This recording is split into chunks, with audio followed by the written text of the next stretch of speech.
Allah ya karim ya Rabb.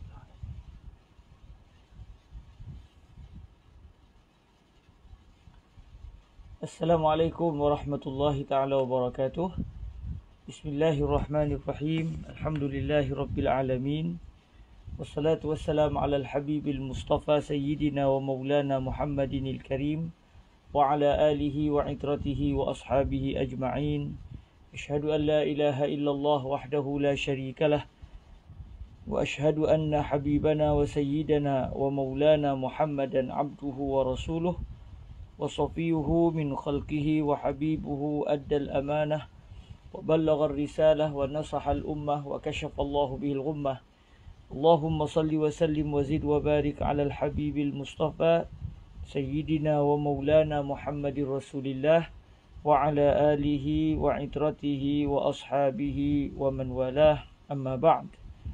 Alhamdulillah, kita sama-sama bersyukur kepada Allah Subhanahu Wa Taala dengan keizinan daripada Allah, maka kita dapat bertemu pada tengah hari ini, yang kalau pertemuan sebelum ni kelas kita pukul 3 petang tapi bermula daripada hari ini kita awalkan sedikit kerana saya dalam sebulan setiap hari Ahad itu pukul 2 petang ke 3 petang itu biasanya saya berada di jalan daripada Selangor ke Perak, dan menyebabkan banyak kita sudah tergendala kelas ini, kelas Quratul Ain ini sudah dua minggu kita tak dapat bersama dan hatta minggu pada 5 hari bulan hari itu, kalau saya tak silapnya, kelas terakhir kita iaitu pada 5 hari bulan itu pun saya berhenti di RNR dan saya buka kelas, tapi disebabkan kita tak nak ambil ruang orang ramai, buat dalam kereta. Saya buka tingkap sikit, tetapi disebabkan cuaca menyebabkan masalah yang saya tak dapat menanggung kepanasan, orang kata apa, kepanasan ketika itu. Lalu akhirnya tak dapat kita teruskan hatta kelas kita yang terakhir sebelum ini, iaitu 2 minggu yang kita buat pada 5 hari bulan hari itu, kita tergendala 2 minggu. Itu pun kelas pada 5 hari bulan baru ni pun tak dapat, kita berhenti secara mengejut begitu disebabkan handset saya sudah tidak dapat menanggung kepanasan. Sebab kalau nak pasang aircon tutup tingkap, dalam keadaan kereta terpaksa berhenti takut membahayakan. Dibuka tingkap sikit, jadi haba panas tu menyebabkan tergendala juga kelas. Jadi akhirnya kita ambil keputusan untuk kelas Quratul Ain ini diawalkan sedikit. Maknanya sebelum saya bermusafir, seperti hari ini saya berada di Selangor dan akan musafir petang ni. Jadi sebelum musafir kita teruskan kelas kita terlebih dahulu supaya majlis ini terus dapat dilaksanakan, dan moga-moga Allah Subhanahu Wa Taala memberikan kefahaman kepada kita dalam mendalami kitab ini, insya-Allah. Maka disebabkan pertemuan sebelum ini pun kita berhenti secara mengejut begitu disebabkan masalah yang tak dapat dielakkan. Jadi insya-Allah hari ini saya nak ulang kembali apa yang telah kita bincangkan, iaitu pada 2 minggu yang pada yang terakhir sekali pada 5 hari bulan, dan 2 minggu selepasnya saya tidak dapat bersama kerana program. Jadi pada hari ini alhamdulillah Allah Taala rezekikan kita dapat bertemu walaupun lebih awal. Jadi saya ulang kembali perbahasan yang lepas berkenaan dengan ta'arud, dan kita telah pun masuk sebenarnya pada perbahasan yang berbunyi fa in kana amaini fa in amkana al-jam'u bainahuma jumi'. Tapi macam semua yang sedia maklum, berlaku masalah rakaman ketika itu. Jadi pada 5 hari bulan sebelum ini kita telah masuk dalam satu perbahasan yang penting dalam ilmu usul fiqh, iaitu apakah sikap yang perlu dilakukan oleh seorang mujtahid seperti Al-Imam Asy-Syafi'i, seperti Al-Imam Malik, Imam Abu Hanifah, Imam Ahmad bin Hanbal dan juga para mujtahid yang lain apabila mereka menemui satu situasi di dalam kajian mereka untuk istinbat hukum, iaitu apabila mereka mendapati ada dalil yang seakan-akan saling bertembung, dan ini dipanggil dalam perbahasan usul fiqh dipanggil at-ta'arud baina ad-dalilain atau bainal adillah. pertembungan di antara dua dalil atau tiga dalil atau lebih. Dan dalam pertemuan pada 5 hari bulan hari itu, kita telah sebutkan bahawa pertembungan yang berlaku ini adalah pertembungan secara kasar, pada pandangan kasar seorang, pada pandangan mata kasar seorang mujtahid. Maknanya dia adalah satu pertembungan yang dilihat seakan-akan bertembung, tapi pada hakikatnya tidak berlaku pertembungan. Kerana mustahil Allah Subhanahu Wa Taala mempunyai satu keinginan yang bercanggah pula dengan keinginan Rasulullah, dan mustahil Nabi mempunyai dua keinginan yang saling bercanggah, dan mustahil Allah Ta'ala juga menginginkan dua perkara yang saling bertembung.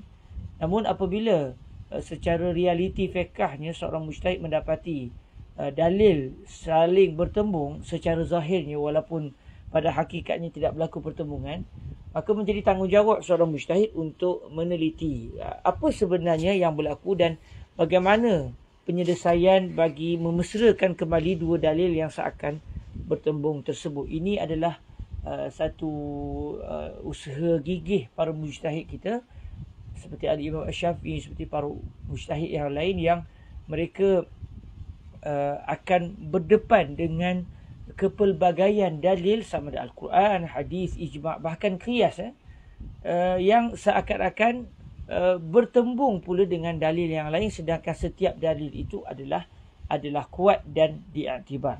Maka ketika inilah datang peranan para mujtahid untuk menggabung jalinkan, atau kita kata sebagai memesrakan di antara dua dalil yang saling bertembung, supaya akhirnya dengan penyelesaian ini kita akhirnya akan mendapati bahawa sebenarnya tidak berlaku pertembungan sama sekali di antara dua dalil atau lebih yang kesemuanya adalah mu'tabar dan diterima.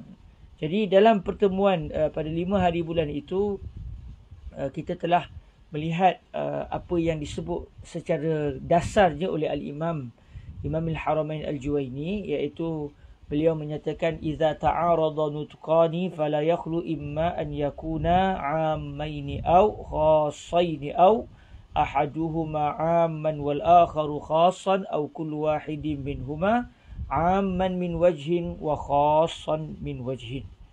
Jadi apabila pertembungan itu berlaku di antara dua dalil atau lebih, dan kesimpulan akhir nanti dapat dimesrakan di antara dua dalil yang bertembung ini, maka dua dalil yang bertembung yang boleh untuk diserasikan ini, dia akan berada pada salah satu daripada 4 keadaan ini.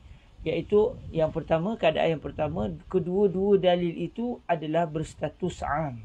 Dalil pertama juga am, dalil kedua juga am. Atau kedua-duanya adalah khas. Dalil pertama khas, dalil kedua juga khas. Saya tak ulanglah apa dia am, apa dia khas, sebab kita telah membicarakan secara panjang lebar sebelum ini berkenaan dengan apakah dia am dan juga khas. Dan yang ketiganya, situasi yang ketiga adalah salah satu di antara dua dalil itu, kalau bertembungnya dua dalil sajalah, sekurang-kurang pertembungan itu di antara dua dalil, tak akan bertembung satu dalil sahaja. Dia nak bertembung dengan siapa? Jadi pertembungan itu sekurang-kurangnya dua dalil atau lebih, tak kisah.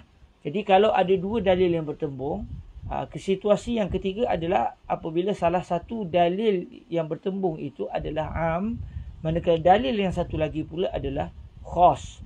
Dan keadaan yang keempat pula adalah setiap satu dalil itu dia mengandungi kedua-dua unsur ini. Maksudnya dalil yang sama, setiap satu dalil itu mengandungi unsur am dan juga khas. Ada kalimah am dalam dalil itu dan ada juga kalimah khas di dalam dalil itu. Begitulah juga yang berlaku pada dalil yang kedua. Dalil pertama pun begitu, dalil kedua pun begitu.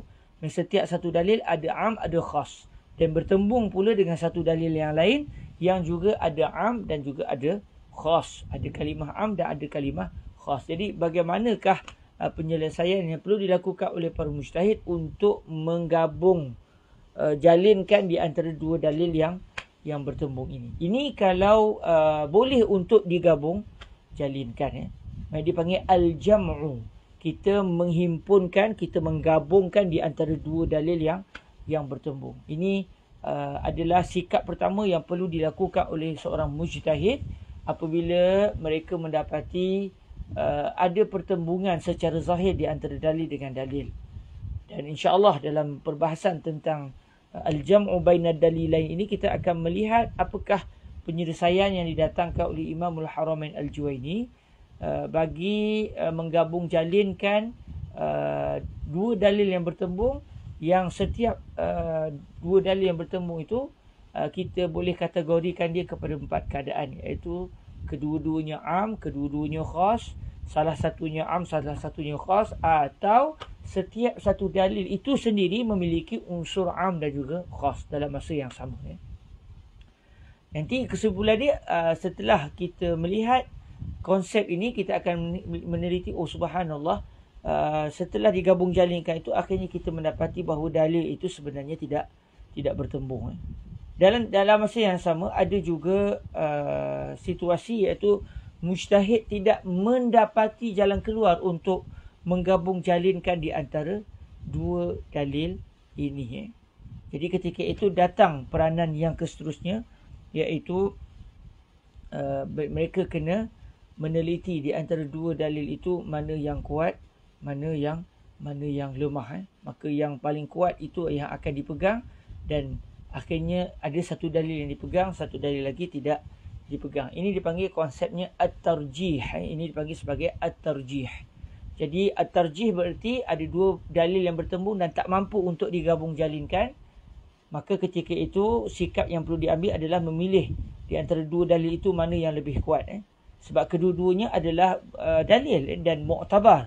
Tetapi bertembung dan kebetulannya mujtahid yang membuat kajian itu tidak dapat menemui jalan keluar untuk menggabungkan kedua-duanya. Maka mahu tidak mahu terpaksa memilih satu sahaja dalil, dan satu lagi dalil terpaksa ditinggalkan. Lalu dalil yang dipegang itulah dijadikan sebagai sandaran untuk menentukan hukum, mana dalil yang satu lagi itu tidak dijadikan sebagai dalil, sebagai dalil yang muktabar bagi perbahasan fiqh tertentu itu. Ini dipanggil at-tarjih. Namun yang akan kita pelajari pada hari ini dan juga beberapa minggu ini insya-Allah adalah berkenaan dengan al-jam'u bainad dalilain. Cara menggabungkan di antara dua dalil yang saling bertembung. Dan pada 5 hari bulan 12 hari itu ni, kita telah masuk kepada situasi yang pertama, iaitu apabila kedua-dua dalil itu adalah am. Kedua-dua dalil yang boleh untuk digabungkan itu, kedua-duanya adalah am. Sebab sebagaimana yang kita bicarakan, kalau tidak mampu untuk digabungkan kedua-dua dalil itu, maka akan datanglah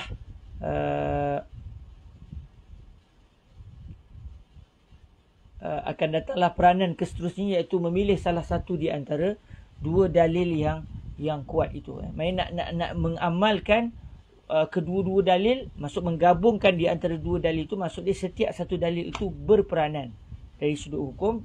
Kalau tak mampu untuk digabungkan, mau tak mau kita kena pilih salah satu. Bila pilih salah satu, maka kita juga akan diajar oleh Imam Al-Haramain selepas ini, iaitu kita akan menggunakan konsep an-naskhu.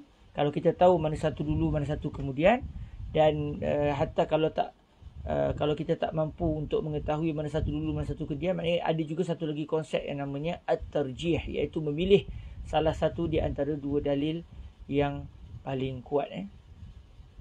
Okey.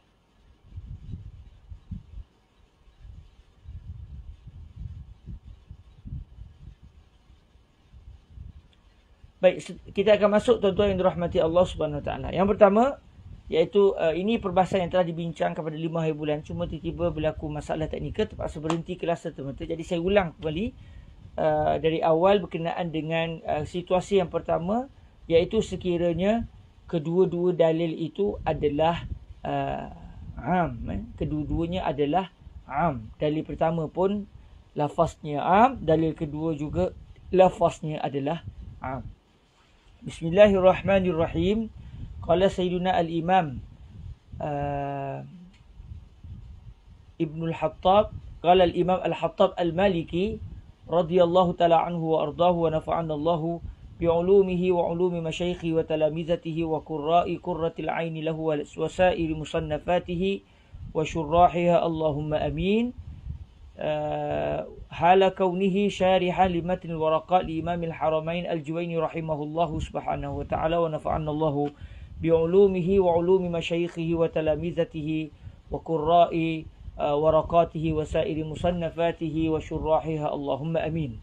Qala al-Imam al-Hattab al-Maliki fa in kana 'amaini fa in amkana al-jam'u bainahuma jumi'.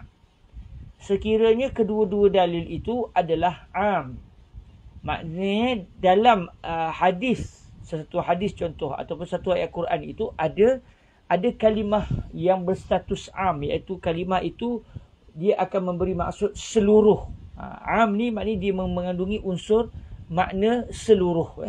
Dan kita dah bincang panjang lebar apakah dia kalimah-kalimah yang akan distatuskan sebagai lafaz am. Jadi sekiranya kedua-dua dalil itu adalah am, maknanya dalil pertama mempunyai lafaz am dan dalil yang kedua juga mempunyai lafaz am, maknanya kedua-duanya menyatakan hukumnya untuk seluruh keadaan adalah begini, tetapi bertembung, saling bertemu antara satu sama lain, maka sekiranya mampu untuk digabung jalinkan di antara kedua-duanya, maka jumi' hendaklah digabungkan. Digabungkan ni maksud dia setiap satu dalil itu akan dinyatakan bahawa dalil pertama ini merujuk kepada satu situasi khusus, manakala dalil yang kedua juga merujuk kepada satu situasi yang lain. Jadi walaupun disebut semua, tetapi yang dimaksudkan bukan semua. Jadi ketika itu kedua-dua dalil dapat berperanan. Okey, wazalika bi an yuhmala kullum minhuma ala halin iz la yumkinu al-jam'u bainahuma ma'a ijra'i kulli minhuma ala umumihi. Bi anna zalika muhalun li annahu yufdi ila al-jam' bainan naqidain. Okey, jadi ini adalah huraian daripada Al-Imam Al-Hattab dalam menerangkan apa maksud Imam Al-Haramain sekiranya kedua-dua dalil itu dapat dikumpulkan, dapat dihimpunkan bersama, didudukkan secara bersama. Apa maksud dihimpunkan bersama? Iaitu kata Imam Al-Hattab bi an yuhmal. Ba di sini panggil ba taswiriyah. Ba yang peranannya adalah untuk memberi maksud, huraiannya, penafsirannya adalah bagian-bagian. Jadi apa maksud al-jam'u bainad dalilain, gabungan di antara dua dalil yang bertembung. Kalau dua dalil lah, kalau tiga lah. Kata Imam Al-Hattab bi an yuhmal, ay suratuhu hiya an yuhmal kullu minhuma ala hal, iaitu setiap satu dalil di antara dua dalil yang bertemu itu akan ditanggung ke atas satu keadaan. Maksud ditanggung ni maknanya setiap satu dalil itu akan difahami bahawa ia merujuk kepada satu situasi khusus. Dan satu dalil lagi pula merujuk kepada satu situasi yang lain. Jadi akhirnya dia tidak jadi bertemu lah. Sebab dia bukan yang ni bertemu dengan yang ni, tetapi mereka mempunyai arah yang berbeza. Jadi dia seperti itu, atau seperti ini, atau begini, tak kisahlah. Mereka tidak berlaku pertemuan. Bila pertemuan kerana satu jalan. Bila satu jalan dah bertemu, maka tak boleh nak buat apa-apa.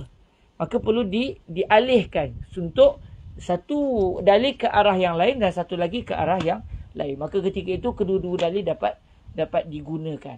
Ini yang dimaksudkan dengan setiap satu dalil akan ditanggungkan untuk satu keadaan. Maksudnya satu dalil, kita kata dalil yang pertama ini, walaupun secara zahir merujuk pada semua keadaan, tapi sebenarnya ia merujuk kepada satu keadaan khusus. Dan dalil yang kedua pula merujuk kepada satu keadaan yang lain. Jadi sebenarnya tidak berlaku pertembungan di antara dua dalil tersebut. Nanti kita akan tengok contohnya. Dan bagi yang mengikuti kelas pada 5 hari bulan itu, kita sebenarnya sudah membicarakan panjang tentang situasi ini, tapi tak habis kerana berlaku masalah rakaman dalam perjalanan di RNR Tanjung Malim, dan masa tu panas sangat, jadi handphone saya pun panas, berhenti terus. Jadi saya ambil keputusan tak boleh buat live masa kita dalam perjalanan, sebab dia akan berlaku kesukaran. Jadi kita buat awal sikit sebelum kita berjalan. Jadi kata Al-Imam Al-Hattab, kenapa kita bagi tahu gabungan di antara dua dalil itu, artinya setiap satu dalil difahami berdasarkan satu situasi. Kerana kata beliau, la yumkinul jam'u bainahuma. Kerana pada hakikat tak mampu untuk kita gabungkan kedua-duanya sekali dengan maksud setiap satu dalil itu masih berperanan atas dasar kapasiti dia adalah dalil am. Kalau setiap satu dalil itu masih lagi berperanan untuk menyatakan segala situasi adalah hukumnya begini, dalil kedua juga begitu dan kedua-duanya saling bertembung, maka itu tidak akan mampu untuk digabungkan dengan erti setiap satu masih berperanan pada kondisi asalnya, iaitu berperanan untuk semua situasi. Nanti kita akan tengok contoh insya-Allah. Bil misal yatadihul maqal. Dengan contoh kita akan lebih jelas Cuma saya tak nak buat contoh lagi, kita baca teks dulu. Jadi kata beliau, kerana tak mungkin untuk digabungkan di antara kedua-duanya. Jadi beliau nak huraikan apa maksud sekiranya mampu untuk digabungkan, maka gabungkan. Sebab hakikatnya tak mampu untuk digabungkan. Namun maksud Imamul Haramain digabungkan di antara dua dalil yang bertembung, maksud dia apa? Setiap satu dalil dirujuk kepada satu situasi khusus. Dan dalil yang kedua juga dirujuk kepada satu situasi khusus yang lain. Kalau kita nak gabungkan setiap satu dalil dengan maksud dalil pertama untuk merujuk kepada semua situasi, dan dalil kedua yang bertembung juga akan merujuk kepada semua situasi, maka ketika itu akan berlakulah satu suasana yang dipanggil sebagai kemustahilan, muhal, perkara yang mustahil. Sebab apa? Di annahu yufdi ilal jam'i baina an-naqidain. Kerana menggabungkan dua dalil dengan maksud setiap satu dalil masih berperanan untuk seluruh keadaan, begitu juga dalil yang kedua, maka kalau kita nak gabungkan juga, kita akan pergi kepada satu situasi yang dinamakan sebagai al-jam'u bainan naqidain, gabungan dua perkara yang saling bertembung, dan ia adalah mustahil. Dia adalah mustahil. Contoh macam saya kata bertuan-tuan sekarang ni, saya Hairul Nizam di saat ini sedang berada di Bukit Sentosa, Selangor. Lepas tu saya kata, tapi tuan-tuan, untuk pengetahuan tuan-tuan semua, saya sekarang ini sedang berada di Kuala Kangsar Perak bersama dengan Ustaz Luqman Yaakob, contoh. Jadi orang kata, sekali lagi, saya kata, saya sekarang ini, batang tubuh saya sedang bersiaran secara langsung daripada rumah ibu saya di Bukit Sentosa, Selangor. Dan dalam masa yang sama, saya dan tubuh-tubuh saya ini sebenarnya sedang berada di Kuala Kangsar Perak bersama dengan Ustaz Luqman Yaakob. Di rumah ibu mertua kami berdua. Kami berkongsi ibu mertua. Jadi maksudnya macam mana tu? Maksudnya, kamu di mana? Di Selangor atau di Perak? Saya kata, saya di Selangor dan saya juga di Perak. Apa maksud kamu di Selangor dan di Perak? Saya kata, sekarang batang tubuh saya ini ada di Selangor, tapi dalam masa yang sama, batang tubuh saya juga ada di Perak. Orang kata, ni orang gila. Sebab kamu akan menyatakan satu zat berada pada dua keadaan. Dan ini adalah al-jam'u bainan naqidain, gabungan di antara dua benda yang saling bertemu. Sebab bila saya kata saya di Selangor, bererti saya tidak berada di Perak. Bila saya kata saya di Perak, bererti saya tidak di Selangor. Jadi bila saya kata saya di Selangor dan saya sekarang juga berada di Perak, secara batang tubuhnya, maksud saya nak bagi tahu, saya di Selangor, saya tidak di Selangor. Saya di Perak, saya tidak berada di Perak. Dan itu adalah satu ucapan yang bercanggah dengan akal. Jadi begitu juga yang akan berlaku kalau setiap satu dalil yang bertembung dan kedua-duanya adalah dalil yang am, masih kita kata bahawa dalil am yang pertama merujuk kepada semua keadaan dan dalil yang kedua merujuk kepada semua keadaan, maka ketika itu akan berlakulah al-jam'u bainan naqidain, gabungan di antara dua benda yang saling bercanggah, dan itu adalah mustahil. Lalu kata Imam Al-Hattab Al-Maliki, fa itlaqul jam'i bainahuma majaz an takhsisi kulli minhuma an takhsisi kulli wahidin minhuma bihalin. Maka kata Imam Al-Hattab Al-Maliki, setelah beliau menyatakan pada hakikatnya menggabungkan di antara dua dalil yang bertemu itu mustahil secara akal, lalu apabila Imam Al-Haramain dalam matan beliau, matan Al-Warqaq, menyatakan fa in amkanal jam'u bainahuma jumi', kalau dua dalil yang saling bertemu itu mampu untuk digabungkan, maka gabungkanlah.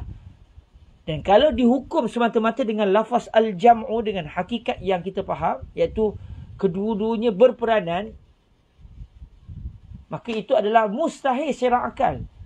Tapi ini ucapan ulama yang faham tentang ilmu. Maka kita dapat belajar di sini, kalau kita mendapati dalam ucapan seseorang ilmuwan itu seperti saling bercanggah antara satu sama lain, maka kita kena bersangka baik dengan menyatakan sebenarnya maksud beliau tak seperti yang saya faham. Contoh di sini, Imam Al-Haramain sebut fa in amkana al-jam'u bainahuma jumi', kalau kedua-dua dalil yang saling bertembung dan kedua-duanya adalah dalil am, itu bertembung satu sama lain, maka kalau mampu untuk digabungkan, gabungkanlah. Ini adalah mustahil. Tidak boleh satu dalil yang bercanggah dengan satu dalil lain, kedua-duanya bergabung. Macam saya sebut tadi, saya di Selangor dan masa sama saya juga berada di Perak. Maka ketika itu adalah gabungan di antara dua benda yang mustahil, dan ia adalah mustahil secara akal. Bila mustahil secara akal, maknanya tidak akan berlaku. Berbeza kalau kita kata mustahil secara adat. Mustahil secara adat mungkin boleh berlaku. Contoh kita kata api tidak membakar. Ini mustahil. Mustahil dari sudut apa? Akal atau adat? Rupanya mustahil dari sudut adat. Adat kebiasaan kita tengok api akan membakar. Mana ada api tidak membakar? Tetapi adakah dianggap satu benda yang bercanggah dengan akal untuk mengatakan bahawa ada tidak mustahil api tidak membakar? Kita kata tak ada masalah. Dan pernah kebetulannya berlaku pada zaman Nabi Allah Ibrahim alaihissalam. Baik, benda yang mustahil secara adat mungkin berlaku dan mungkin juga tidak berlaku. Contoh kalau saya kata, tuan-tuan, ada sebenarnya contoh saya kata, saya ada satu orang manusia, dia boleh bernafas di dalam air tanpa menggunakan alat selam. Musim banjir ni contohnya, dia boleh bernafas. Maksudnya dia boleh bernafas ikut hidung, dan air yang masuk dalam badan dia tak bagi kesan. Dia macam ikan. Saya kata mustahil. Ada orang macam tu pula. Orang kalau masuk dalam air mesti guna alat bantuan pernafasan. Mana boleh dia terus mengambil oksigen daripada air? Mustahil. Mustahil dia sudah apa? Akal? Akal tak. Bukan mustahil akal, mustahil adat. Memang mustahil adat bererti benda yang kita tak pernah tengok. Kalau berlaku pun mungkin jarang-jarang. Atau mungkin tak pernah berlaku. Benda yang mustahil secara adat mungkin berlaku, mungkin tak berlaku. Tapi benda yang mustahil secara akal, mustahil berlaku. Kalau dia adalah mustahil secara akal, mustahil berlaku. Sebab itu segala mukjizat para rasul dan karamah para awliya adalah mustahil secara adat, tidak mustahil secara akal. Sebab itu dalam definisi mukjizat, dalam definisi karamah dipanggil khawariqul adah, benda yang mencarikan adat, yang melubangkan adat kebiasaan. Benda itu dianggap mustahil, tetapi mustahil dari sudut adat, tidak dianggap mustahil secara akal. Dan kalau Allah mahu berikan, maka Allah Taala berkuasa untuk menjadikannya. Adapun perkara yang mustahil secara akal, benda itu tidak akan berlaku, dan kudrah Allah Taala tertakluk kepada benda-benda yang mungkin, bukan kepada benda yang mustahil secara akal. Sebab tu kalau ada orang kata, boleh tak Allah Ta'ala ciptakan satu batu yang besar sampai Allah Ta'ala pun tak mampu nak angkat benda tu? Kita kata mustahil. Kata Tuhan Maha berkuasa. Berkuasanya Allah itu pada benda yang mumkinat. Benda-benda yang berada dalam daerah kemungkinan. Benda yang boleh berlaku. Bukan pada keadaan yang mustahil. Mustahil secara akal. Tapi kalau ia mustahil secara adat, mungkin boleh berlaku. Contoh berlaku pada para Nabi dan para Rasul. Contoh, kalau saya kata saya boleh membelah bulan. Saya kata, mana ada. Mustahil. Mustahil secara akal ke secara adat? Kalau secara akal memang tak akan berlaku kepada sesiapa pun. Rupa-rupanya berlaku juga pada Rasulullah SAW.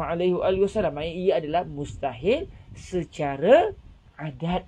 Dan kalau berlaku, bercanggahlah dengan adat kebiasaan. Maka dia akan pula pergi kepada beberapa kategori, sama ada dia mukjizat atau karamah atau sihir atau sebagainya.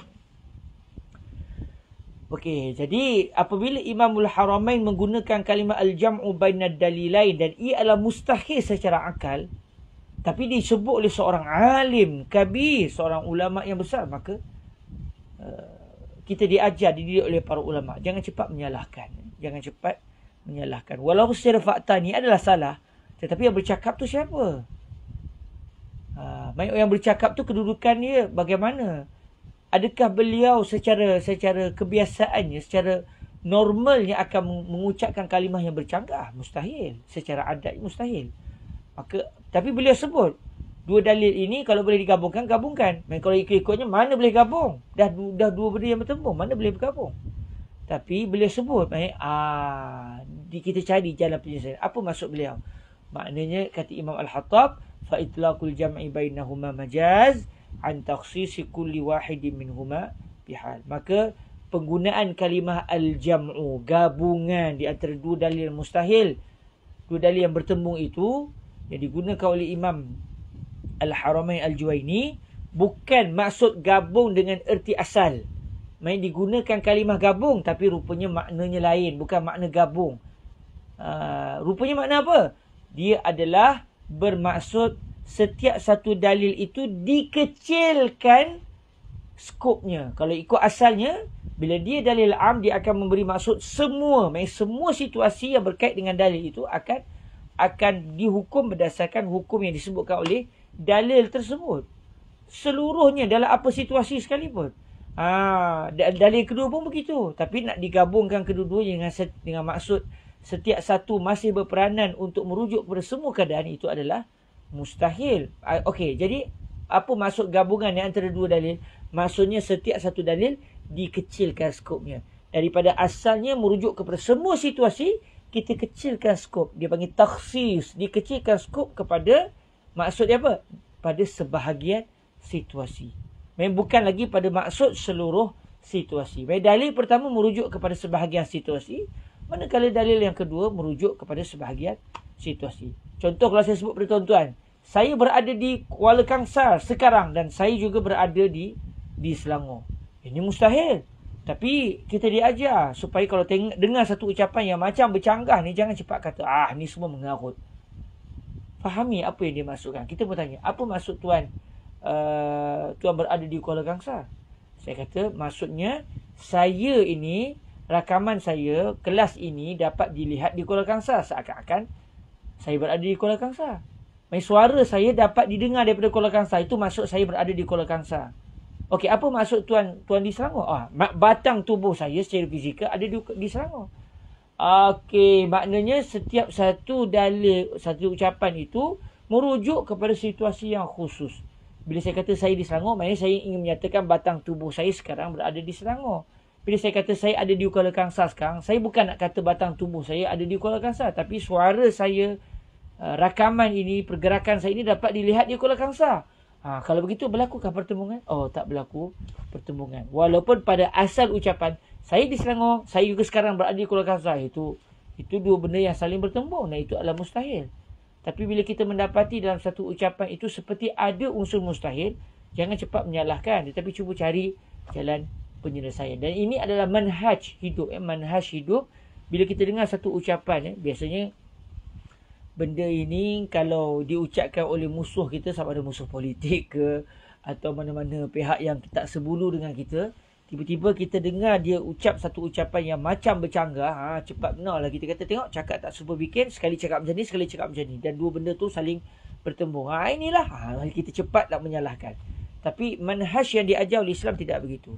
Walau disebut itu orang yang bermasalah dengan kita, fahami ucapannya terlebih dahulu. Ambil nafas dulu, jangan cepat menyalahkan. Sebab i'malul kalam aula min ihmalihi. Menjadikan satu ucapan itu dapat berfungsi, itu lagi bagus, lagi baik daripada kita menjadikan satu ucapan itu tidak berfungsi kerana ia salah. Kalau kita nampak dua benda ni macam bertembung, maka cuba cari jalan penyelesaian untuk fahami apa maksud ucapan yang pertama dan apa sebenarnya maksud ucapan yang kedua. Jadi apabila balik kepada pembahasan kita, apabila Imam Al-Haramain sebut dua dalil yang bertemu itu kalau mampu digabungkan, gabungkan, maka digunakan kalimah gabung, tetapi yang dimaksudkan adalah makna yang lain, bukan makna gabung sebenarnya. Bila gabung ni maknanya kedua-duanya berfungsi dan duduk sebelah-sebelah, itu yang kita faham makna gabung. Tapi bukan maksud itu.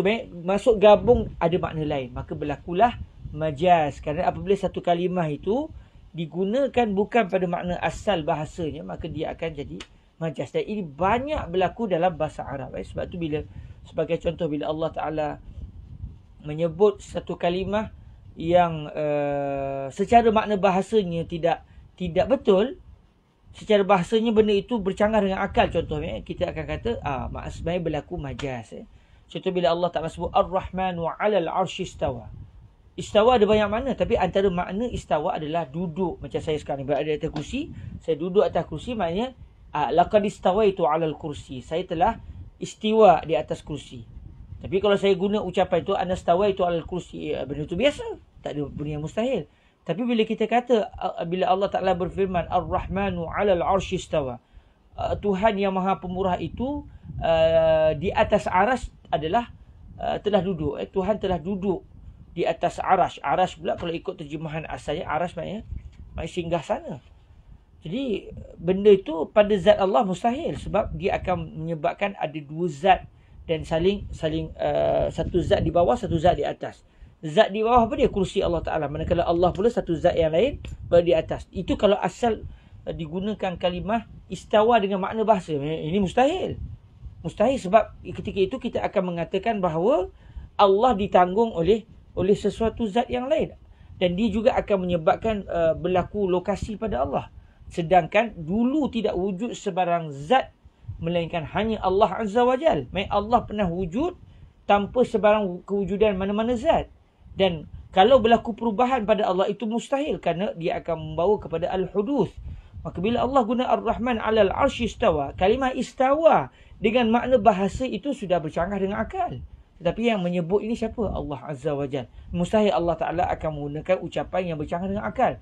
Maka ketika itu, maka kita perlu fahami kalimah istawa dengan makna majaz. Macam dalam kalam Imam Al-Haramain di sini.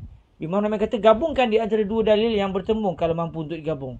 Kalau ada orang cari salah, orang kata ini ucapan tak betul. Mana ada dua dalil yang dah bertembung, kita boleh gabungkan. Gabung tu maknanya setiap satu dalil itu berperanan. Ini mustahil. Ini kalau orang yang dia hanya menghukum semata-mata berdasarkan makna hakikah.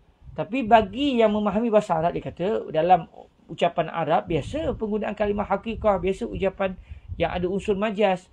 Maka kalau sudah tidak difahami dengan erti al-haqiqah, maka fahamilah dengan makna al-majaz. Jadi berlakulah digunakan satu kalimah secara terpampangnya satu makna yang kita faham, tapi rupanya digunakan untuk makna yang lain. Maka itulah yang dipanggil dengan erti al-majaz. Jadi bila Imam Haramain kata gabungkan di antara dua dalil, kalau boleh digabungkan, maksud gabung itu bukan setiap satu dalil itu masih berperanan dengan keadaan asal. Cuma dia bersama dengan satu dalil yang juga masih digunakan pada makna yang asal. Itu mustahil. Habis apa makna gabung di sini? Maknanya setiap satu dalil yang pada asalnya merujuk kepada semua keadaan dikecilkan kepada sebahagian keadaan. Begitu juga dalil yang kedua yang pada asalnya merujuk kepada semua keadaan dikecilkan kepada sebahagian keadaan yang lain. Lalu dalil pertama merujuk kepada situasi tertentu, dalil yang kedua pula merujuk kepada situasi yang berbeza dengan situasi dalil yang pertama. Akhirnya tidak berlakulah pertembungan. Okey, kita setelah mengetahui fakta itu, mungkin tuan-tuan kata tak lepas nak tengok contoh. Okey, sekarang kita akan melihat contoh yang didatangkan oleh Al-Imam Al-Khattab Al-Maliki untuk menerangkan apa maksud dua dalil yang saling bertembung dan kedua-duanya adalah dalil am.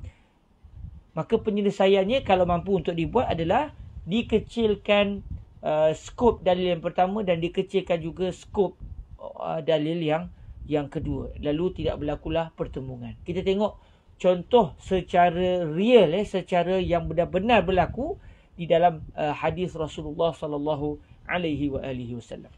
Kata Imam Al-Khattab Al-Maliki, "Mithaluhu hadis Muslimin." Ay hadis al-hadis alladhi rawahu al-Imam Muslim. Hadis Muslim al-hadis alladhi rawahu al-Imam Muslim fi sahihih. Mithaluhu hadis Muslimin. Ala ukhbirukum bi khairi syuhada alladhi ya'ti bi syahadatihi qabla an yus'alaha.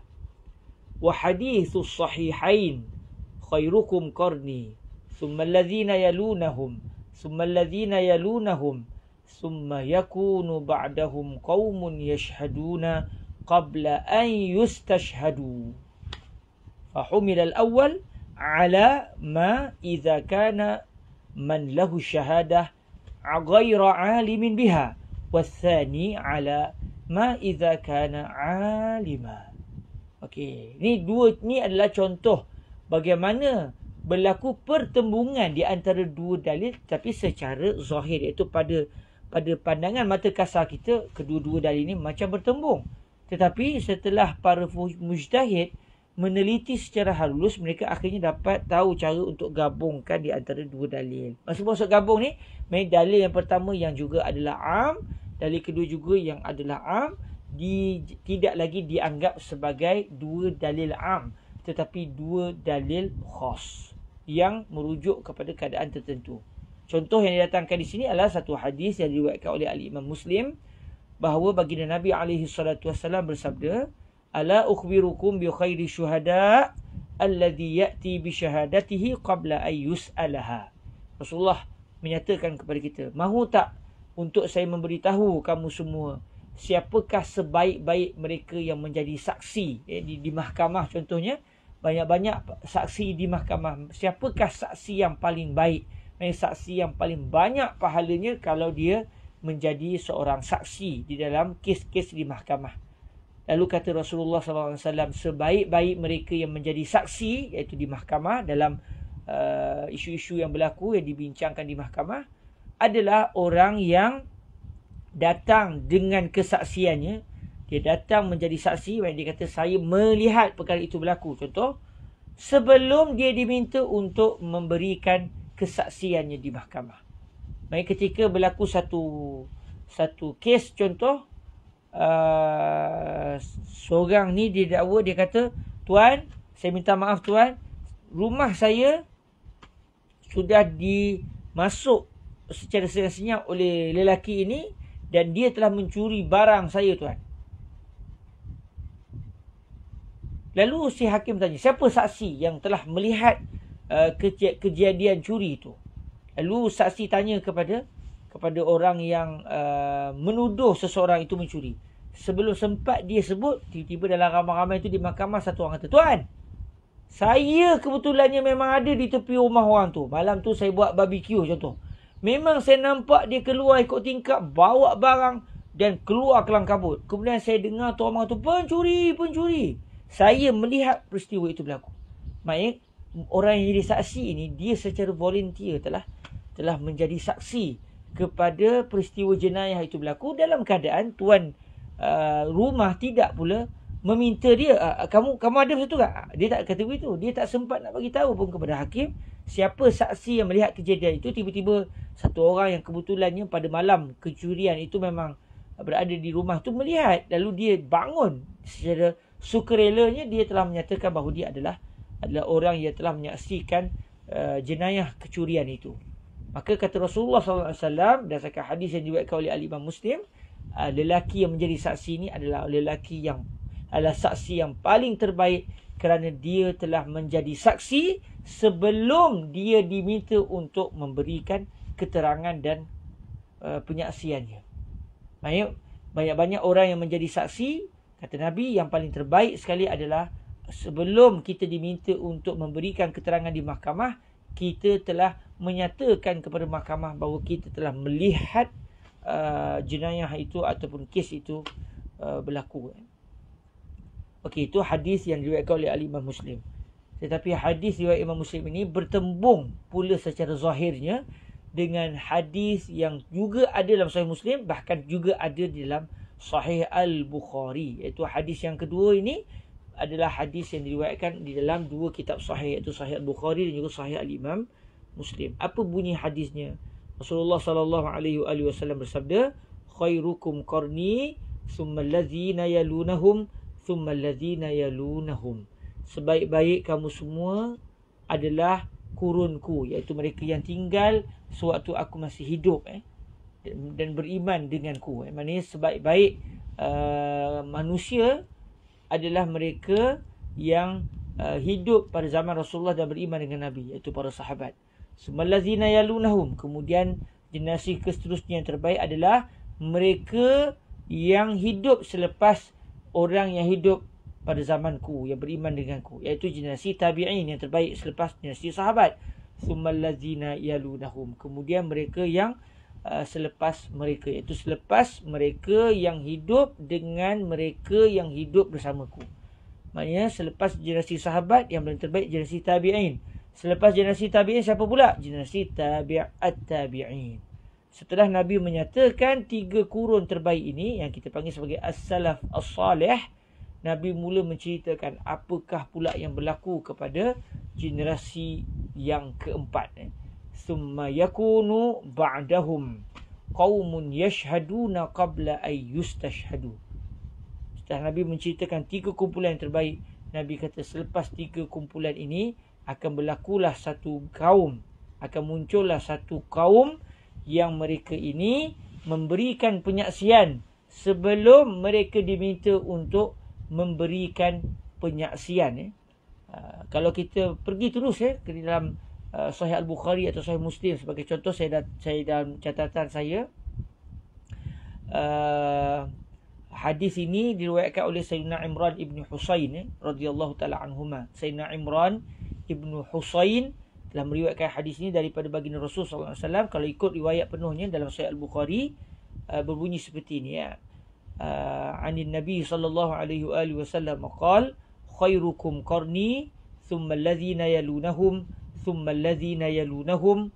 Qala Imran radhiyallahu anhu fama adri qala an-nabiy sallallahu alaihi wasallam ba'da qawlihi marratain aw thalatha thumma yakunu ba'dahum qaumun yashhadun ولا يستشهدون ويخونون ولا يؤتمنون وينذرون ولا يفون ويظهر فيهم السمن. Ini berdasarkan riwayat Imam Al-Bukhari. Kalau Imam Muslim pun ada riwayat yang lain dengan lafaz hadis yang berbeza, tetapi maknanya adalah sama, iaitu dalam riwayat Imam Muslim, Rasulullah sallallahu alaihi wasallam berdasarkan hadis yang juga diriwayatkan oleh Sayyidina Imran ibn Husain telah bersabda, Rasulullah bersabda berdasarkan riwayat Imam Muslim, apa hadisnya? Rasulullah bersabda, inna khairakum qarni summa allazina yalunahum summa allazina yalunahum summa allazina yalunahum. Qala Imran fala adri aqala Rasulullah sallallahu alaihi wasallam ba'da qarnihi marrataini aw thalathah. ثم يكون بعدهم قوم يشهدون ولا يستشهدون ويخونون ولا يؤتمنون وينذرون ولا يوفون ويظهر فيهم السمن. Ada sedikit perbezaan dari sudut lafaz hadis, tapi tidak lari dari sudut makna. Dan kita semua sedia maklum, Rasulullah bila bersabda, para sahabat ketika meriwayatkan kepada golongan tabi'in apa yang mereka dengar daripada Rasulullah, kadang-kadang mereka riwayatkan secara lafaz nabawi, kadang-kadang mereka riwayatkan secara makna.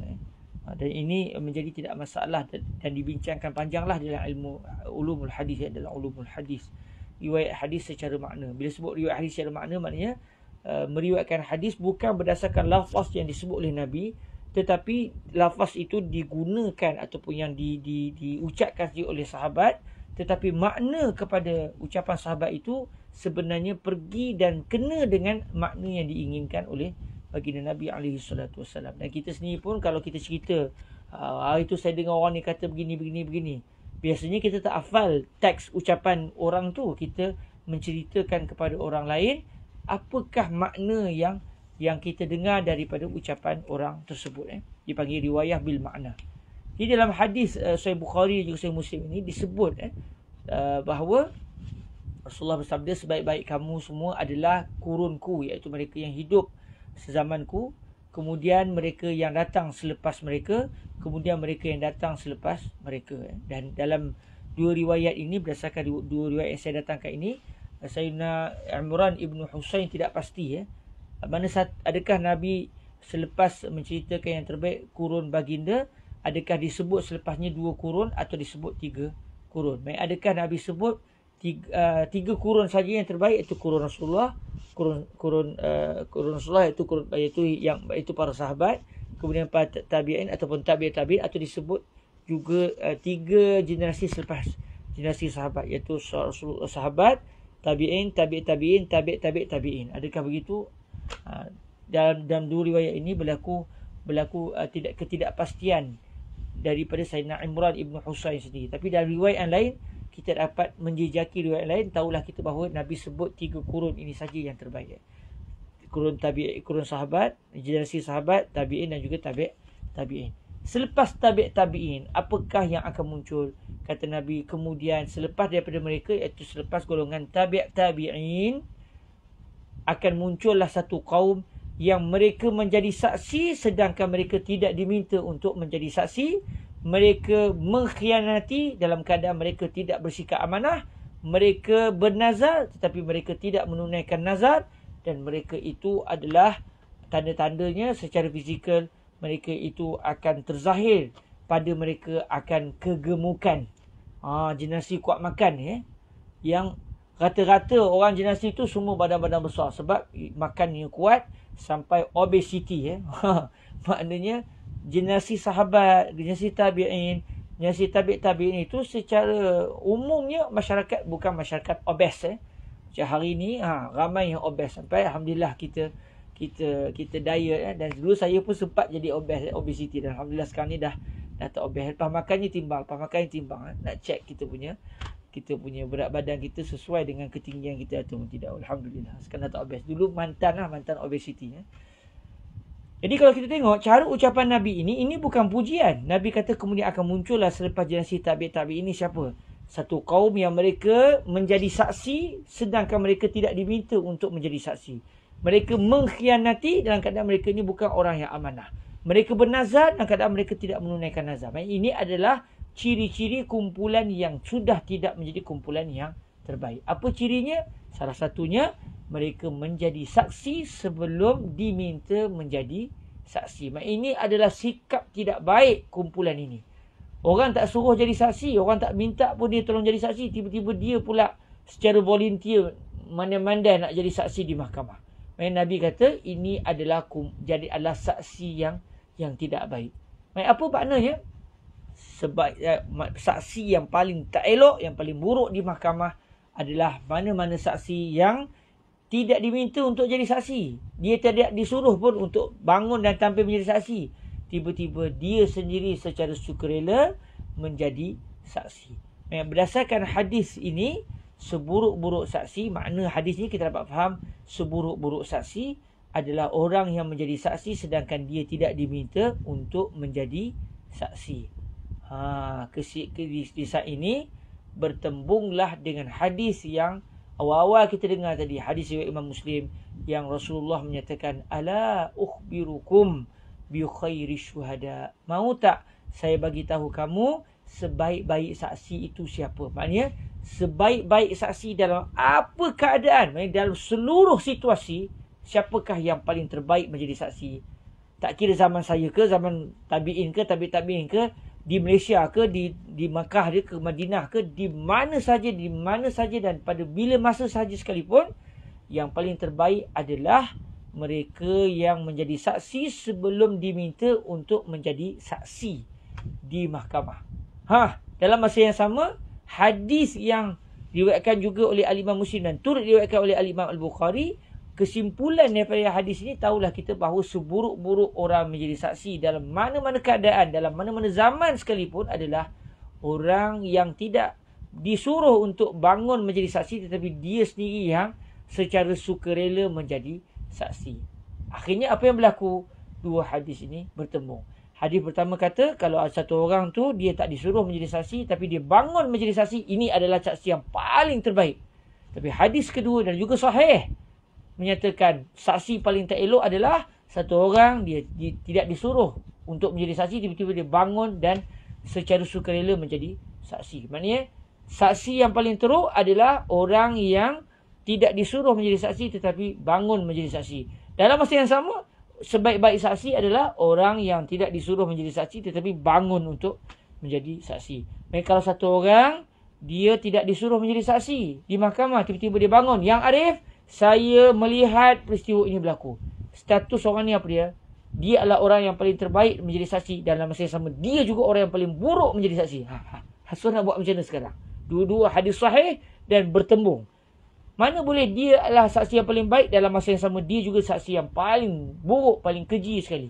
Dua benda yang saling bertembung. Ini dipanggil al-mutanaqidan ataupun ad-diddan. Dua benda yang saling bertembung. Dia adalah orang yang paling baik, dia juga adalah orang yang paling tidak baik.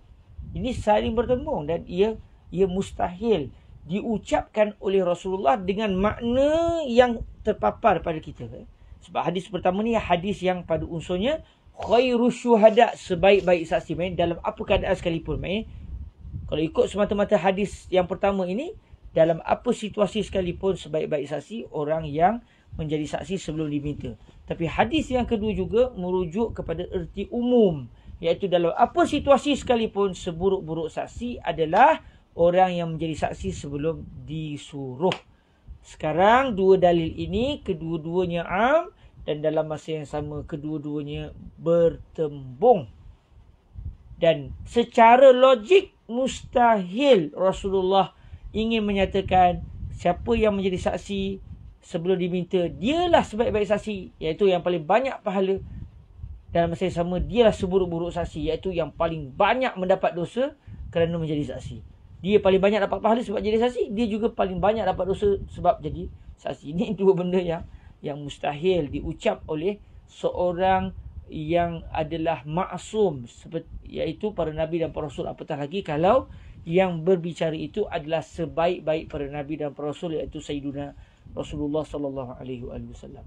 Mana mungkin kita kata nabi cakap tak semua bikin. Ini ucapan kufur, mustahil. Sebab kita akan membawa kepada merendahkan Rasulullah dan mustahil nabi seperti itu.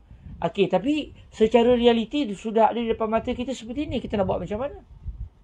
Maka di sinilah apabila dua-dua dalil itu adalah am dan setelah diamati secara cermat oleh para mujtahid, mereka dapat penyelesaiannya, maka gabungkanlah dua dalil yang bertemu itu. Apa maksud gabung?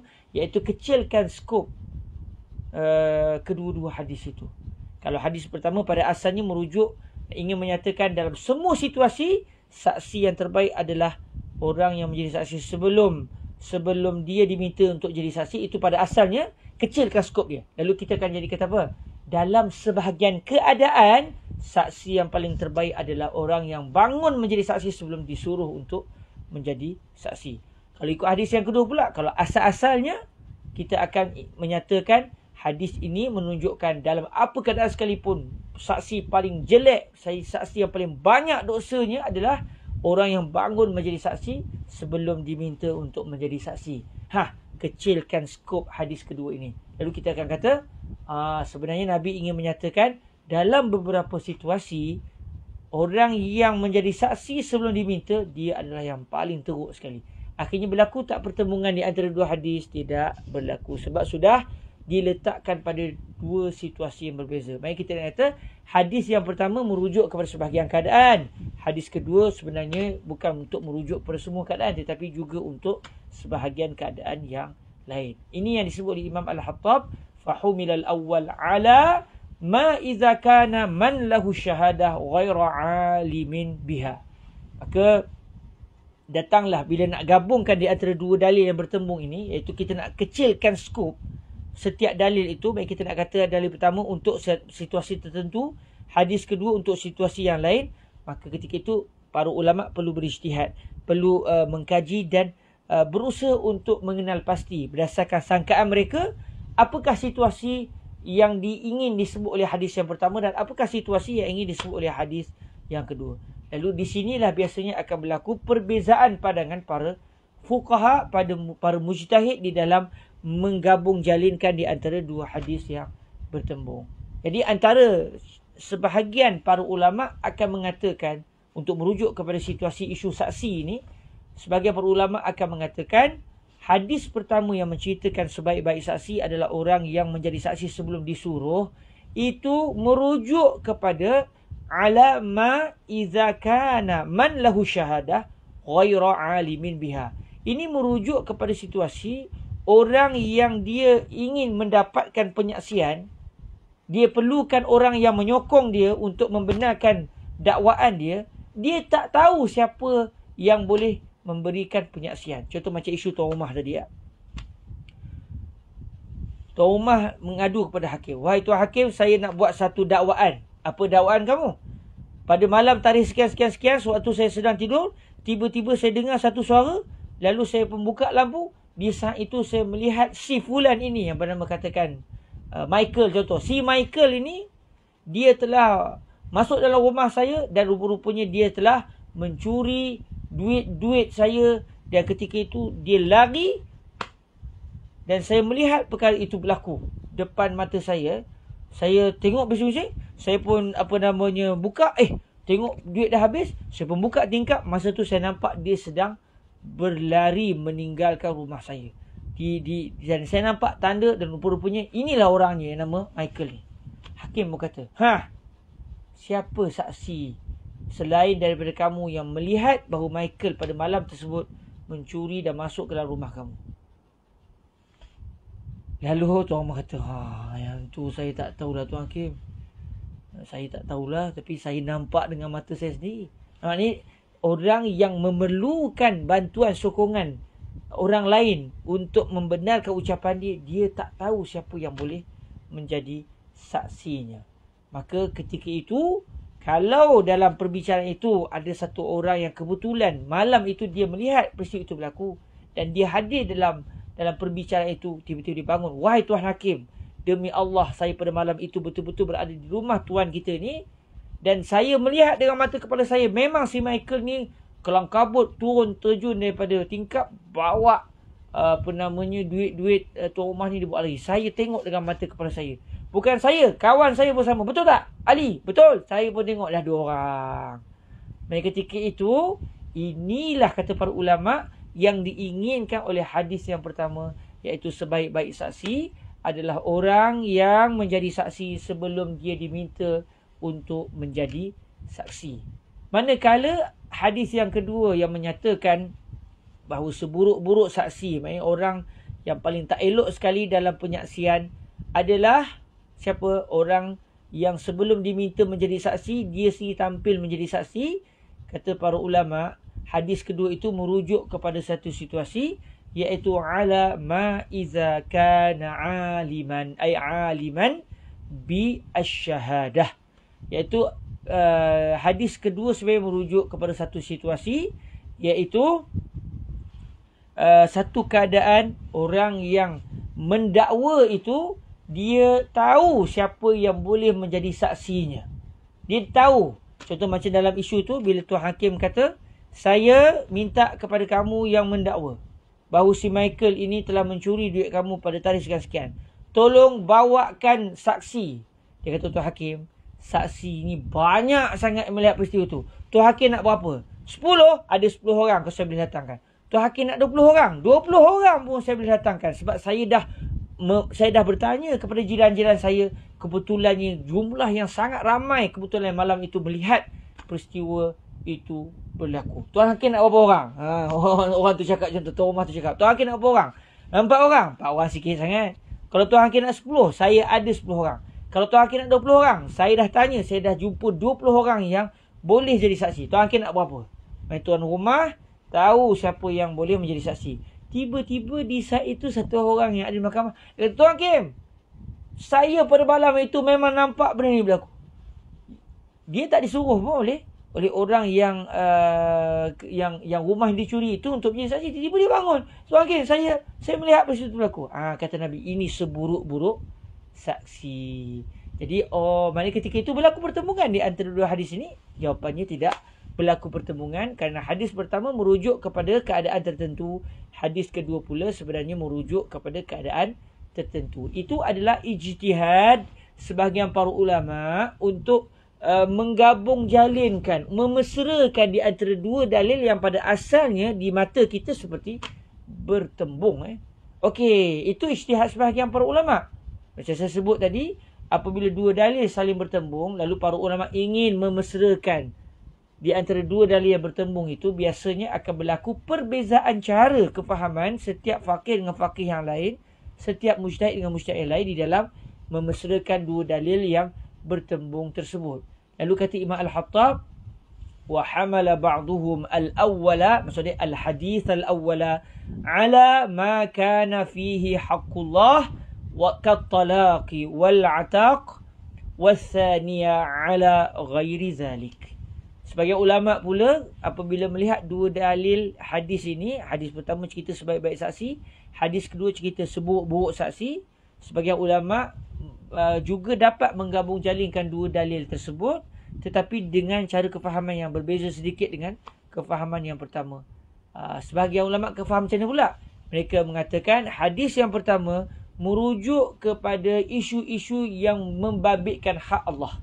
Contoh dia apa? Talak, membebaskan hamba, iaitu berkait dengan isu-isu yang tidak berkait dengan makhluk, yang merujuk terus kepada hak seseorang dengan Allah, seperti isu talak. Talak termasuk dalam hakullah.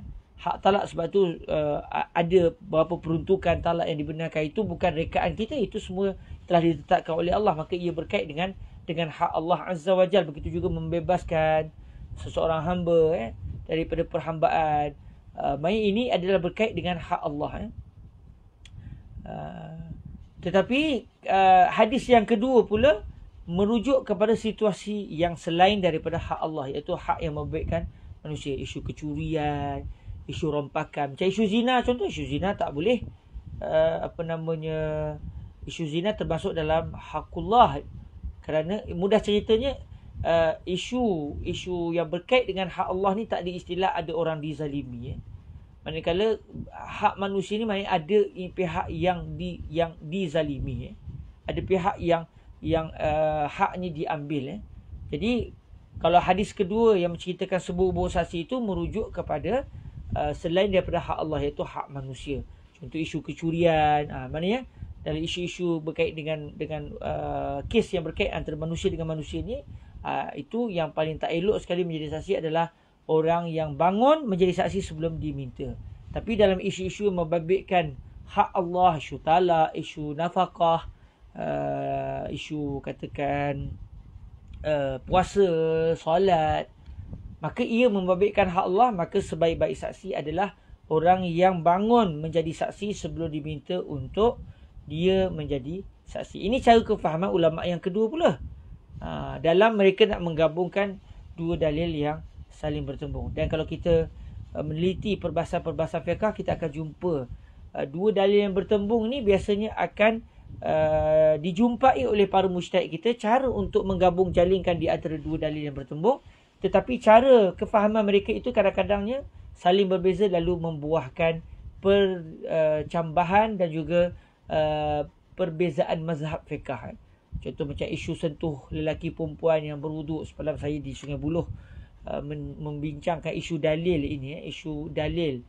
Lalu antara contoh yang biasa disebut oleh para ulama, dan banyak sangat contoh kalau kita buka kitab fiqh, sangat banyak, dan menunjukkan betapa tingginya IQ dan juga ilmu para ulama kita. Dan maknanya memang sebagaimana disebut oleh para ulama, dalil kita selaku orang yang tidak sampai ke tahap ijtihad adalah kalam para ulama, bukan terus kita sendiri pergi kepada dalil untuk mengambil hukum fiqh. Jadi kalau ada orang dia nak pergi kepada dalil terus, dia tak nak pegang kalam-kalam ulama mazhab ni, tak nak pegang mazhab ni, mazhab Syafi'i tak nak pegang, mazhab Imam Abu Hanifah tak nak pegang, dia nak tengok mana dalil paling kuat, maknanya dia sudah tersalah di dalam meletakkan di manakah kedudukannya dalam isu ijtihad.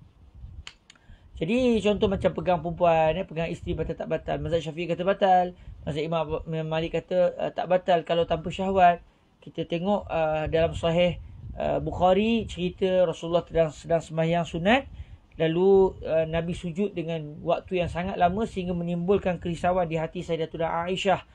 Yang kebetulan masa tu Rasulullah solat di rumah Sayyidatuna Aisyah. Malam tu malam Nabi bersama dengan Sayyidatuna Aisyah. Lalu ketika Nabi sujud lama sangat sampai Sayyidatuna Aisyah risau, Rasulullah ni wafat ke ni, tak bergerak dah ni. Lalu Sayyidatuna Aisyah pun menguis kaki Rasulullah, lalu bergeraklah kaki Nabi. Maksudnya pergerakan kaki Nabi itu menunjukkan Nabi masih ada hayat, memang Nabi masih hidup dan Nabi masih solat. Memang Nabi sengaja solat dengan keadaan sujud secara waktu yang lama.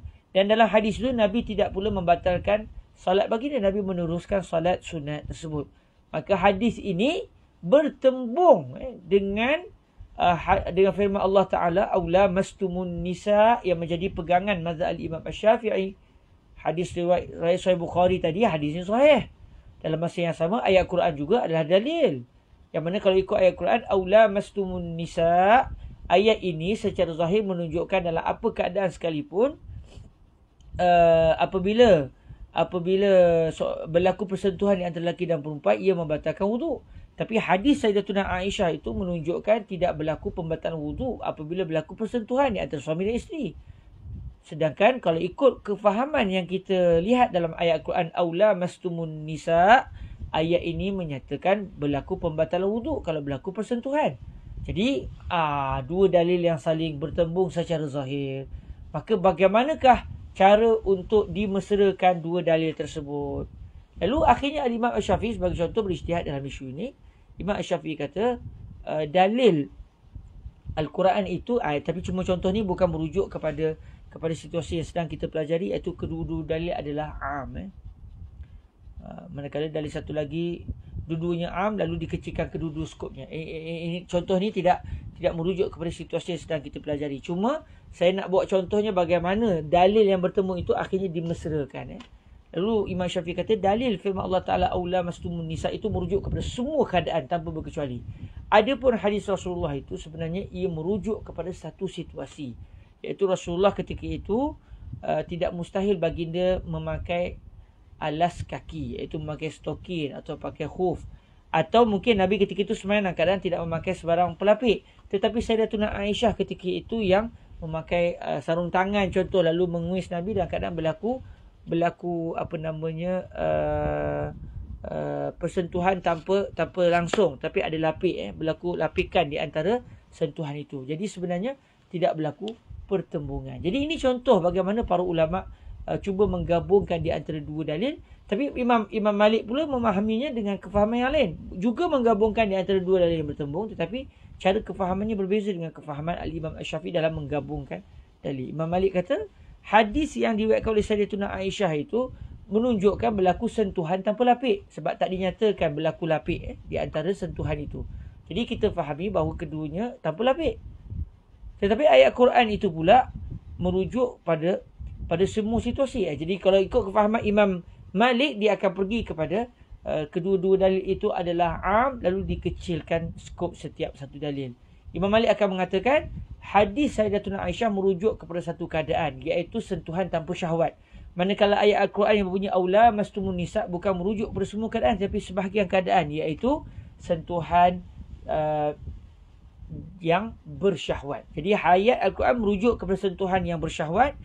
Hadis Rasulullah pula merujuk kepada keadaan sentuhan tanpa syahwat. Jadi kalau ikut kefahaman Imam Malik, ia boleh dijadikan contoh kepada apa yang kita pelajari pada hari ini, iaitu kedua-dua dalil itu adalah am, lalu digabung jalingkan dengan cara setiap satu dalil itu dikecilkan skop. Tapi kalau ikut kefahaman Imam Asy-Syafi'i, beliau menggabungkan kedua dalil ini bukan dengan mengecilkan umum pada kedua-dua dalil. Sebaliknya dalil pertama bagi beliau merujuk kepada semua keadaan, iaitu sentuhan tanpa lapik. Sentuhan tanpa lapik, manakala hadis Sayyidatuna Aisyah merujuk kepada sentuhan dengan lapikan. Jadi mungkin juga boleh jugalah kalau kita nak fahami dengan cara ini, main dua contoh juga, contoh yang kena juga dengan apa yang kita pelajari. Maksudnya hadis yang pertama bukan merujuk kepada semua keadaan, tapi hadis itu merujuk kepada sentuhan dengan lapik. Manakala ayat Quran pula bukan merujuk kepada semua keadaan, tapi merujuk kepada keadaan sentuhan tanpa lapik. Jadi walaupun kedua-dua imam ini, Imam Syafi'i dan Imam Malik contohnya telah berjaya menggabungkan dua dalil tersebut, tetapi cara kefahaman mereka, cara gabungan mereka berbeza. Akhirnya keluarlah dua pendirian. Kalau tanya Imam Malik, laki perempuan bersentuhan tanpa lapik dan tidak bersyahwat, batal atau tidak? Kata Imam Malik, tidak batal. Kerana ada ayat Qurannya, ada hadisnya. Ayat Quran itu merujuk sentuhan dengan syahwat. Manakala kalau tanpa syahwat merujuk kepada hadis, maka tak berlaku pertembungan. Tapi kalau tanya Imam Asy-Syafi'i, kata beliau batal. Persentuhan tanpa lapik, walaupun bersyahwat atau tidak, itu batal. Kenapa? Kerana berdasarkan ayat Quran. Habis hadis Sayyidatuna Aisyah macam mana? Hadis Sayyidatuna Aisyah merujuk sentuhan dengan lapik, maka tidak membawa kepada pembatalan. Maka setiap ulama itu ada ijtihad mereka yang tersendiri di dalam memahami dua dalil yang saling bertembung. Lalu akhirnya walaupun konsep mereka sama, iaitu kecilkan skop setiap dalil, tetapi cara kefahaman mereka, cara mereka nak membumikan pengecilan skop itu biasanya berbeza. Dan bila berlaku perbezaan ini, dia akan membawa kepada perbezaan mazhab fiqh. Wallahu ta'ala a'la wa alam. InsyaAllah dalam pertemuan akan datang kita akan masuk pula pada keadaan yang kedua. Iaitu kalau tak boleh nak digabungkan di antara kedua-dua dalil yang setiap satu dalil itu adalah am. Tadi kalau tahu cara nak gabung, habis kalau tak tahu cara nak gabung. Mujtahid yang ketiga contoh. Contohlah ada dalam isu ni katakan ada 3 orang mujtahid. Dalam isu sentuh lelaki perempuan ni. Contoh. Dia tengok mujtahid pertama faham dengan kefahaman Imam Syafi'i. Mujtahid kedua faham dengan kefahaman Imam Malik. Mujtahid ketiga dia cuba mikir macam mana cara nak gabung. Dia tak jumpa cara. Maka ketika itu kalau dia tak jumpa cara untuk menggabungkan dua dalil yang saling bertembung, dia kena buat apa? Maka insya-Allah kita akan meneliti perbahasan ini dalam pertemuan yang akan datang dengan perubahan waktu iaitu pada jam 11 pagi insya-Allah subhanahu wa taala pada hari Ahad. Terima kasih semua. Jazakumullahu khairah. Saya mohon kemaafan di atas kekurangan saya menyampaikan pada hari ini. Moga-moga kita semua dalam jagaan Allah dan semoga Allah memberikan kelapangan kepada mangsa banjir, diangkat darjat mereka, diberikan kesabaran dan semoga Allah menganugerahkan rezeki yang mencurah-curah kepada mereka biiznillah selepas ini. Dan kita sendiri pun ini adalah satu peluang untuk beribadah, untuk kita menyumbang tenaga kita, harta ringgit kita membantu mereka. Allah mencintai mereka yang saling berkasih sayang dan Nabi SAW bersabda Ar-Rahimun yarhamuhumur Rahman yarhamu man fil ardi yarhamukum man fis sama. Orang-orang yang merahmati itu dirahmati oleh Ar-Rahman. Rahmatilah siapa saja yang berada di atas muka bumi, kasih belaslah, kesianlah kepada siapa saja yang berada di atas muka bumi. Moga-moga yang berada di langit iaitu para malaikat Allah akan menyayangi kamu semua. Terima kasih di atas kesudian bersama dalam majlis pada hari ini. Moga dalam jagaan Allah Subhanahu wa taala. Aqulu qauli hadza wa astaghfirullah li wa lakum. Assalamualaikum warahmatullahi wabarakatuh. Terima kasih.